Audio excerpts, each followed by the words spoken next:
नमस्कार, मी प्राजक्ता तांडेल बुलेटिनमध्ये आपलं सगळ्यांचं स्वागत। आणि बातमीपत्रांच्या सुरुवातीला ठाणेकरांसाठी एक खुशखबर आहे। खरं तर ठाण्यातील घोडबंदर रस्त्यावरील गायमुख ते छत्रपती शिवाजी महाराज टर्मिनस मेट्रो मार्गाची संलग्न अखेर मार्गस्थ होते। तर यासाठी आवश्यक असलेला वडाळा ते सीएसएमटी हा मेट्रो 11 प्रकल्प मूळ मेट्रो 3 ची उभारणी करणाऱ्या मुंबई मेट्रो रेल कॉर्पोरेशनकडे वर्ग करण्यात आलाय। त्यामुळे ठोस कामांना गती मिळण्याची शक्यता वर्तवण्यात येते। ठाण्याला मुंबईशी जोडण्यासाठी कासार वडवली घाटकोपर वडाळा या मेट्रो 4 प्रकल्पाची उभारणी MMRDA करते आणि याच मार्गिकेला मेट्रो 4 प्रकल्पाद्वारे गायमुख ते कासार वडवली अशी जोडही दिली जाते।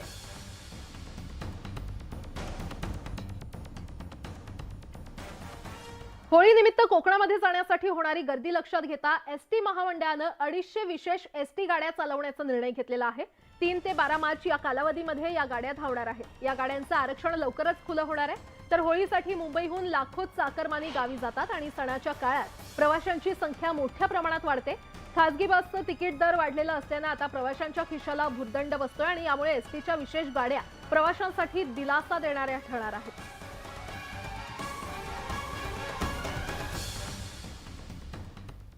आणि आता एक मोठी बातमी, मुंबई पालिका शाळांमधील वर्ग हे क्लासेस चालवण्यासाठी भाड्यानं देण्याचा घाट घालण्यात आलाय। पालिकेच्या अर्थसंकल्पात याबाबत तरतूद करण्यात आलेली आहे। महसूल वाढवण्यासाठी हा निर्णय घेण्यात आल्याचं पालिकेनं म्हटलंय, मात्र काँग्रेसनं या निर्णयाला विरोध केलाय। खासगीप्रमाणे पालिका शाळांमध्ये वातावरण निर्माण करण्यासाठी प्रयत्न केला जातोय। त्यामुळे पालिका शाळांमधील मुलांची गळती कमी झाल्याचा दावा करण्यात आलाय आणि पटसंख्या वाढत असल्यानं इमारतींची देखील गरज भासणार आहे। असं असताना वर्ग खोल्या भाड्यानं देण्याचा निर्णय चुकीचा असल्याचं काँग्रेसनं म्हटलंय।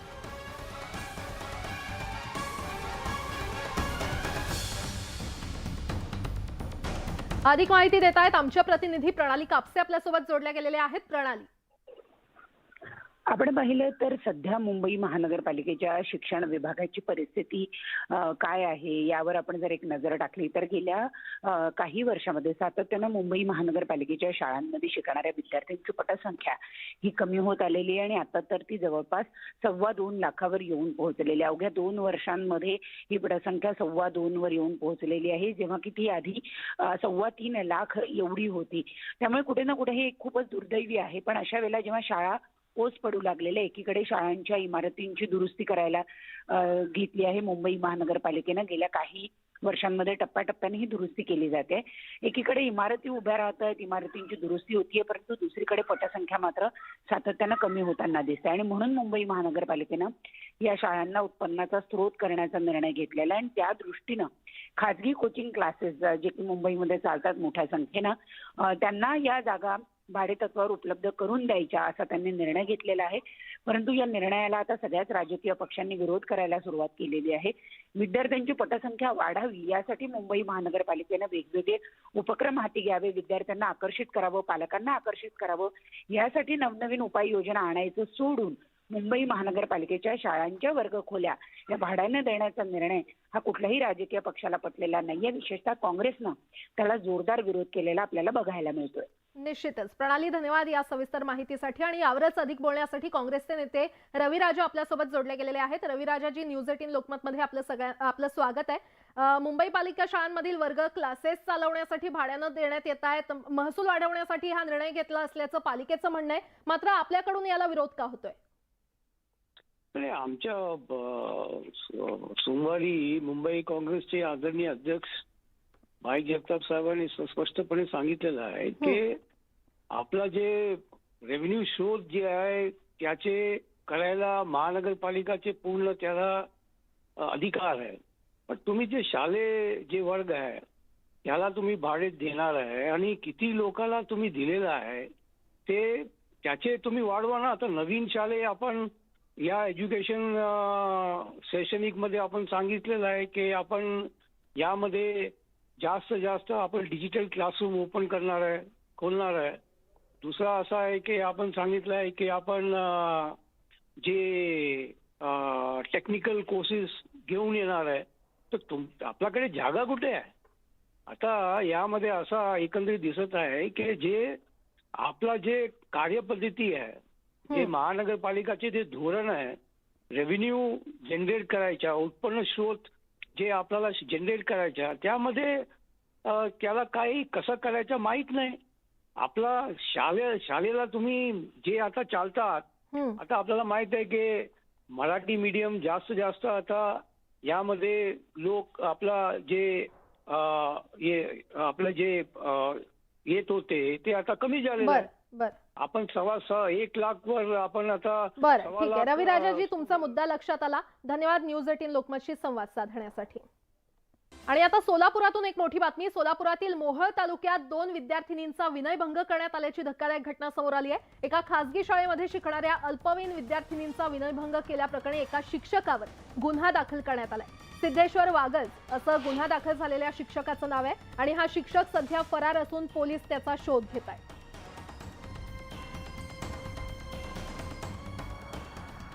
नागपूरमधील मोठी बातमी. नागपुरातील बहुचर्चित निखिल मेश्राम हत्येप्रकरणी 7 आरोपींना जन्मठेप ठोठावण्यात आलेली आहे. 2018 मध्ये 12 आरोपींनी प्रेम प्रकरणातून निखिल मेश्राम याची हत्या केली होती आणि यातील 5 आरोपी पुराव्याअभावी निर्दोष सुटले होते, तर 7 आरोपींना जिल्हा सत्र न्यायालयानं जन्मठेपेची शिक्षा सुनावली आहे. प्रेम प्रकरणात उद्भवलेल्या वादातून प्रियकराच्या भावाची हत्या केल्याप्रकरणी ही शिक्षा सुनावण्यात आलेली आहे आणि या 7ही आरोपींवर मुलीच्या प्रियकराचा भाऊ निखिल मेश्राम याची हत्या केल्याप्रकरणी शांतीनगर पोलीस ठाण्यात गुन्हा दाखल होता. अधिक माहिती देत आहेत आमचे प्रतिनिधी उदय तिमांडे आपल्यासोबत जोडले गेलेले आहेत. उदय, या 12 पैकी 7 आरोपींना आता जन्मठेप सुनावण्यात आलेली आहे.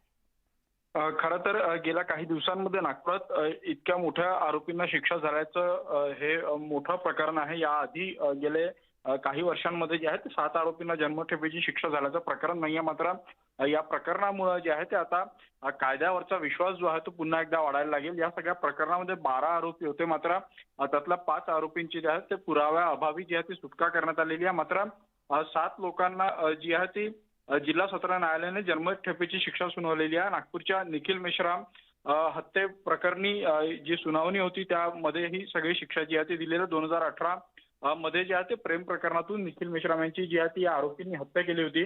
त्यामुळे आता या सगळ्या निर्णयानंतर जे आहे ते कुठेतरी कायद्यावरचा विश्वास जो आहे तो नागरिकांचा वाढेल आणि कुठेतरी गुन्हेगारी प्रवृत्तीला, जे महिलांच्या बाबतीत छेडखानी किंवा असले प्रकार करतात त्यांना कुठेतरी या सगळ्या निर्णयानंतर जे आहे ते जरब बसेल असा विश्वास कायदे क्षेत्रातले तज्ज्ञ मंडळी व्यक्त करतात. बरं उदय, धन्यवाद या सविस्तर माहितीसाठी.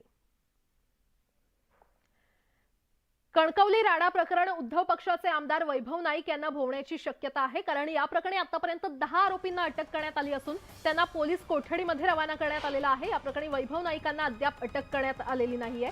याबाबत बचाव पक्षाकडून पोलिसांवर तपासात दिरंगाईचा आरोप करण्यात येतोय. अधिक माहिती देत आहेत आमचे प्रतिनिधी विशाल रेवडेकर आपल्यासोबत जोडले गेलेले आहेत. विशाल, वैभव नाईक यांच्यावर अजूनही अटकेची टांगती तलवार कायम आहे. कधीही कोणत्याही क्षणी त्यांना अटक होऊ शकते. निश्चितपणे जर आपण पाहिलं तर 24 जानेवारीला कणकवली तालुक्यातील कनेडी या गावामध्ये भाजप आणि शिवसेनेच्या पक्षांमध्ये 2 राडा झाला होता आणि एकूणच जर आपण परिस्थिती पाहिली तर यामध्ये अगदी 15 दिवस निघून गेले आणि त्यानंतर पोलिसांनी तपासाची चक्र फिरवली. सोशल मीडियावर पोलिसांची बदनामीकारक वक्तव्य होत गेली, कारण तपासात दिरंगाई होत होती. एकूणच जर काल परवा आपण जर पाहिलं तर 2 दिवसामध्ये पोलिसांनी या 30 पैकी 10 आरोपींना अटक केली आणि न्यायालयात हजर केलं. मात्र यामध्ये न्यायालयाने 307 कलम ज्यांना आहे त्यांना 2 दिवसाची, तर 353 मधील गुन्हेगारांना 3 दिवसाची पोलीस कोठडी सुनावली. एकूणच जर आपण पाहिलं तर यामध्ये मुख्य जरी आपण वैभव नाईक यांचं नाव घेतलं प्रामुख्याने, तर वैभव नाईक यांना मात्र अद्यापपर्यंत कोणतीही अटक झालेली नाही. मात्र वैभव नाईक यांच्यावर 307 सारखा गंभीर गुन्हा देखील आता कणकवली पोलीस स्टेशनमध्ये दाखल आहे. एकूणच या संपूर्ण परिस्थितीचा जर आढावा घेतला तर यामध्ये भाजप आणि शिवसेने या दोन्ही पक्षाचे जे कार्यकर्ते आहेत यांच्यावर अटकेची टांगती तलवार आहे. त्यासोबतच वैभव नाईक यांच्यावर देखील ही टांगती तलवार असणारच आहे. आज नेमकं काय घडतं हे आपल्याला पाहावं लागेल. निश्चितच विशाल, अपडेट घेत राहू. तुर्तास धन्यवाद या सविस्तर माहितीसाठी.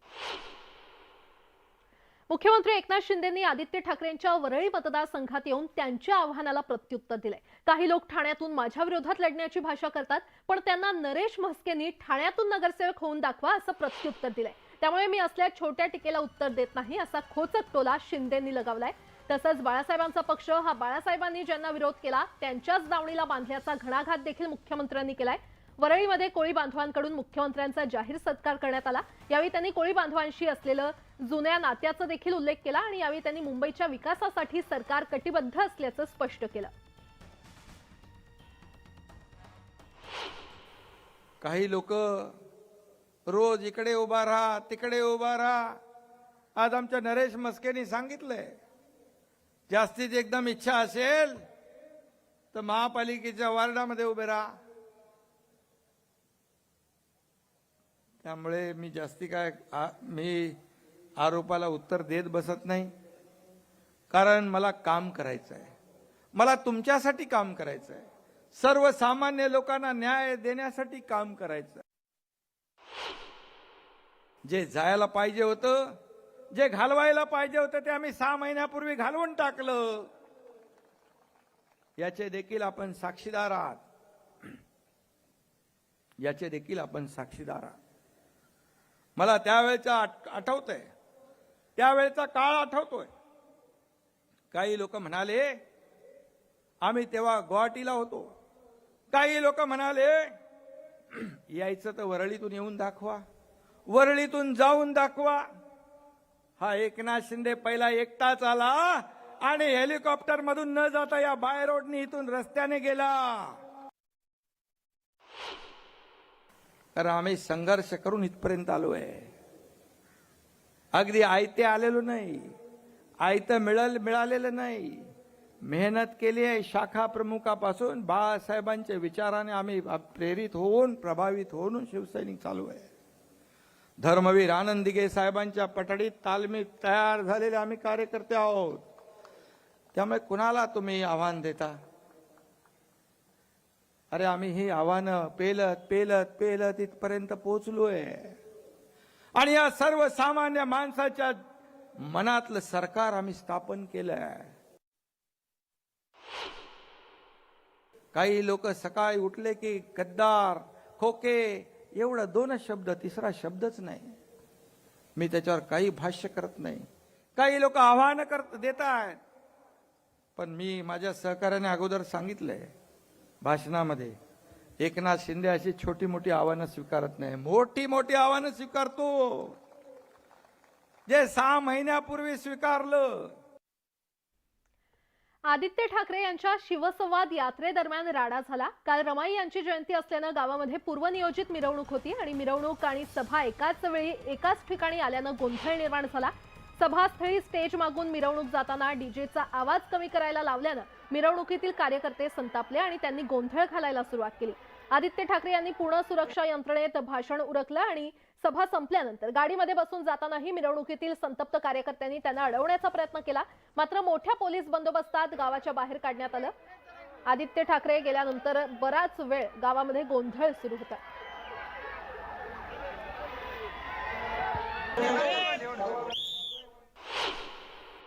माईकवर तेच बोललो काय की समजून घ्यायला लागतं एकमेकांना. काही कारणास्तव बंद झालं असेल, त्यांची माफी मी मागितली माईकवर. आणि जर का म्हणा, आणि महत्त्वाची गोष्ट हीच आहे की शिवशक्ती भीमशक्ती एकत्र आहे. आज आम्ही संविधानासाठी लढतो. काही अडचण झाली असेल तर माफी मागतो, पण एवढं मोठं कारण नाही. डीजे मला वाटतं 5-10 मिनिटासाठी बंद केलं असेल, पण मी माईकमध्ये पण सांगितलं की डीजे चालू द्या, काही हरकत नाही.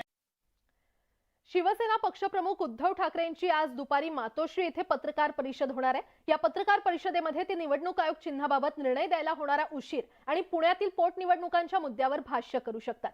पोटनिवडणूक बिनविरोध करण्यासाठी भाजप आणि मुख्यमंत्र्यांनी विरोधी पक्षाला फोन केले होते, त्यावरही उद्धव ठाकरे भाष्य करू शकतात.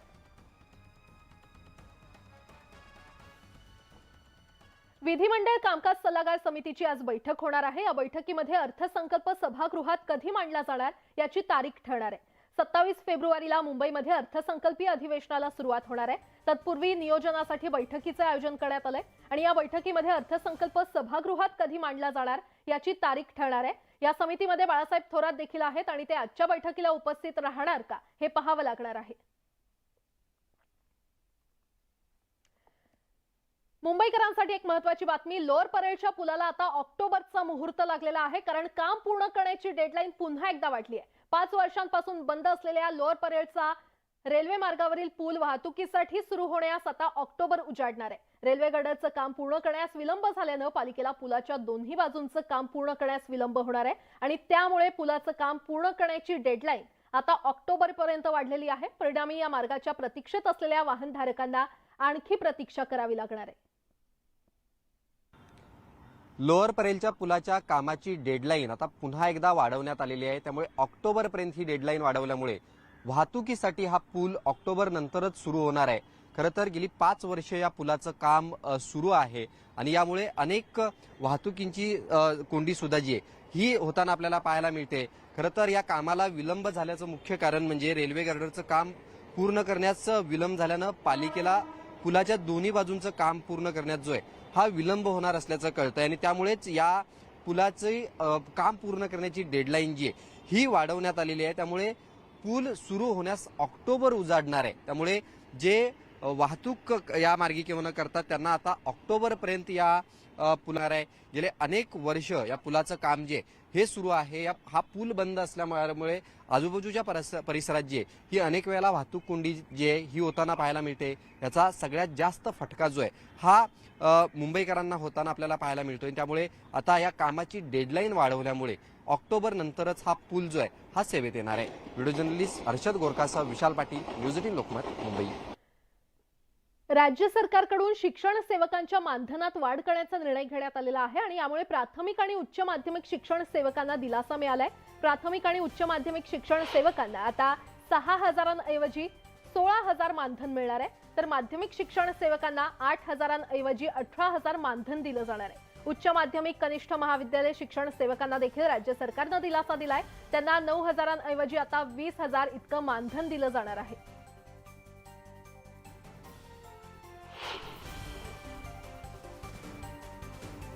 प्राथमिक आणि उच्च माध्यमिक शिक्षण सेवकांना आता 6,000 वरून 16,000चं मानधन देण्यात येणार आहे. त्यामुळे शिक्षण सेवकांच्या आता मानधनात वाढ करण्यात आली असल्याचं आपल्याला पाहायला मिळतंय.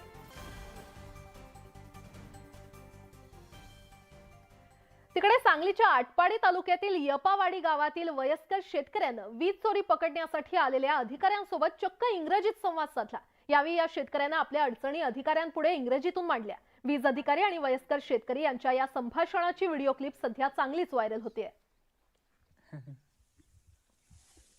You should meet to me. I am ready. My connection will be must join, and I am ready in this spot. But the Sahib will not listen what I do. Which Sahib? And at that time, then I not listen. And advocate tell if you sit there, keep quiet, and I will become to Lok Adalat. Yeah. Why you not join this connection? Now you should have to pay the penalty of that connection hook. Oh, leave this payment. What is the return? What? You will be take legally according to the little, according the meter. There is no meter, bypass. Yes. Completely bypass and direct hook. Oh, yes. So you The should have judge to... will be given. You will set your line. I will be my advocate. We will put the line. Yes, yes, sure, sure. And I am request. I am salute to you. You are not listen. So I am doing. You should So have to, many problems. You should have to meet Sahib, me. so many farmers have the problems. आणि यासोबतच या बुलेटिनमध्ये वेळ झाली इथेच थांबण्याची. मात्र ताज्या घडामोडींसाठी पाहत रहा न्यूज 18 लोकमत.